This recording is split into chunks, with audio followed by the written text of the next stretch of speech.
దేవుని యొక్క ఘనమైనటువంటి నామంన మీ అందరికీ వందనాలండి. శుభాలు తెలియపరుస్తున్నానండి. మినిస్ట్రీ ఆఫ్ క్రైస్ట్ పక్షాన మీ అందరికీ వందనాలండి. ప్రార్థన చేసుకుందాం. జీవం గల దేవ, ఘనమైన తండ్రి, నీకు స్తోత్రాలు. మాతో మీరు మాట్లాడండి. మాకు వినగల చెవులు ఇవ్వండి, గ్రహించగల హృదయాన్ని నడిపించమని యేసునామం అడుగుచున్నాను తండ్రి. Amen, amen, amen. ప్రియాతి ప్రియమైన నా సహోదరి సహోదరులారా, ప్రభు అయిన క్రీస్తునామంన మీ అందరికీ వందనాలండి. చూడండి, మరి ఈరోజు నాకు సామెతల గ్రంథం నుంచి దేవుడు గుర్తు చేసినటువంటి మాటను మరి మీతో పంచుకోవాలనే ఆశతో మీ ముందుకు వచ్చానండి. సామెతల గ్రంథం 3వ అధ్యాయము మరి 3వ వచనాన్ని చూద్దామండి. దయను సత్యమును ఎన్నడూ నిన్ను విడిచిపోనీయకుము, వాటిని కంఠభూషణముగా ధరించుకోనుము, నీ హృదయమును పలక మీద వాటిని రాసుకోనుము. చూడండి, మనకి సామెతలు మనకి చాలా జ్ఞానాన్ని సూచించేటటువంటి గ్రంథం అండి. మనం సామెతలు చదివినప్పుడు మరి చాలా జ్ఞానాన్ని పొందుకుంటామని మనం చాలాసార్లు సామెతల గ్రంథాన్ని చదువుతూ ఉంటామండి. ఇక్కడ చూడండి, ఇంత మంచి మాటను ఈరోజు మనకు దేవుడు గుర్తు చేస్తున్నాడు. చూడండి, దయనంట సత్యాన్ని ఎన్నడూ నిన్ను విడిచిపోనీయకుము అంటున్నాడు. చాలాసార్లు చూస్తే దయలేని మనుషుల మధ్యలో మనం బ్రతుకుతూ ఉంటాం. వాళ్ళు మనం ఎంత మంచి చేసినా, ఎంత మేలు చేసినా, ఎంత బాగున్నా వాళ్ళ దయ పొందలేని స్థితిలో ఉంటూ ఉంటామండి. ఒక్కొక్కసారి వీళ్ళు వేచి చూస్తారు. ఏంటంటే ఒక్కొక్కసారి వీళ్ళు నేను ఇంతగా చేస్తున్నానే, వీళ్ళ దయ నా మీద ఉంటుందా అని ఎదురు చూసి అలసిపోయే స్థితులు కూడా ఉండి ఉండొచ్చు.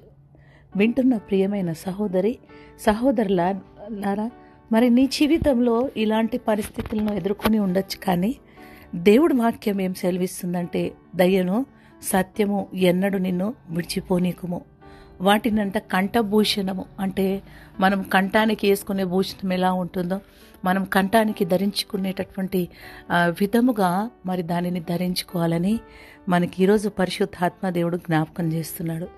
అంత మాత్రమే కాదండి, హృదయం అనే పలక మీదనంట వాటిని రాసుకోవాలంట. వాటిని రాసుకున్నప్పుడు అది నిత్యము మన హృదయంలో ఉండాలి అంటున్నాడు దేవుడు. మన హృదయంలో ఎప్పుడైతే వాటిని ఉంచుకుంటామో దాని ప్రకారంగా పనిచేస్తూ ఉంటామండి. అందుకే దయ సత్యము ఎప్పుడు అంట మనం విడిచిపోనియద్దంట. 4వ వచనాన్ని గమనిస్తే, అప్పుడు దేవుని దృష్టి యందు మానవుల దృష్టి యందు నీవు దయ నొంది మంచివాడవు అనిపించుకుంటావు. చూడండి, చెడ్డవాడు అనిపించుకోవాలంటే క్షణం పట్టదండి. మంచి వాళ్ళు అనిపించుకోవాలంటే జీవితకాలం అంతా కూడా కష్టపడాలండి. ఎందుకంటే మనుషులు అంత తొందరగా ఒక మనిషిని మంచివాడని పిలువరు కాబట్టి.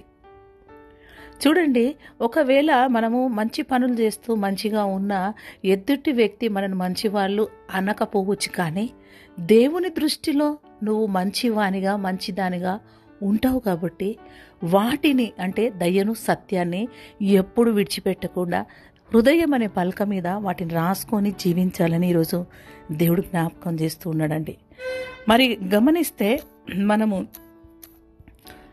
లూకాసు సువార్త 2వ అధ్యాయము 52వ వచనములో చూస్తే, యేసు జ్ఞానమందును వయసునందును దేవుని దయయందును మనుషుల దయందును వరదిల్లుచుండెను. అంటే చూడండి, మనకి దేవుని దయ కావాలా, మనుషుని దయ కావాలా.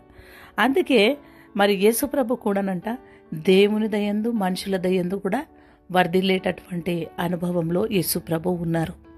కానీ ఇక్కడ చూస్తే దయ సత్యము ఎప్పుడు కూడానంట మనని విడిచిపోకుండా దానిని కంఠభూషణంగా ధరించుకొని హృదయంలో రాసి పెట్టుకోమంటున్నాడు.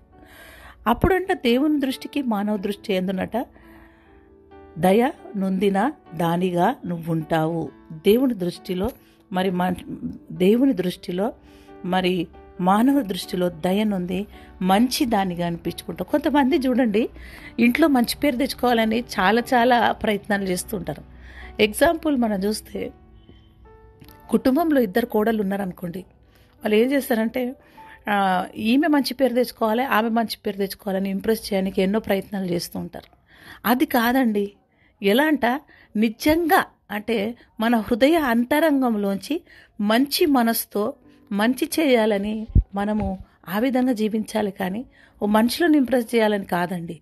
దేవుని వాక్యం ఏం సెలవిస్తుందంటే, దేవుని దృష్టిలో నువ్వు దేవుడు చూసినప్పుడు నీవు నటించేటటువంటి విధంగా ఉండద్దు, కానీ దేవుని దృష్టిలో నిజమైనటువంటి సత్యాన్ని, నిజమైన దయను పొంది నిజమైన దయతో నువ్వు జీవించాలని, ఆ సత్యాన్ని నువ్వు అనుసరిస్తూ ఆ సత్యాన్ని అనేకులకు నువ్వు చూపించేవాడిగా ఉండాలి, కానీ నటించేటటువంటిది కాదండి.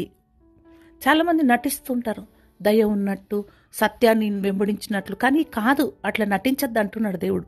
నువ్వు నిజముగా దాంట్లో ఉన్నప్పుడంట మనుషులందరూ నిన్ను చూసినప్పుడంట మంచి దానివి, మంచివాడివి అనిపించుకుంటావని వాక్యం సెలవిస్తుందండి. కాబట్టి మన జీవితంలో మరి అలాంటి నటనతో ఉన్నటువంటి సత్యాన్ని, మరి దయను పెట్టుకునేటటువంటి విధంగా మనం ఉండొద్దు, కానీ దేవుని సంతోషపరిచే ఆ దయా సత్యాన్ని మనము మన హృదయంలో కంఠభూషణంగా ధరించుకొని ఆయనకు మహిమకరంగా జీవించాలని దేవుడి మాటలు దీవించును గాక.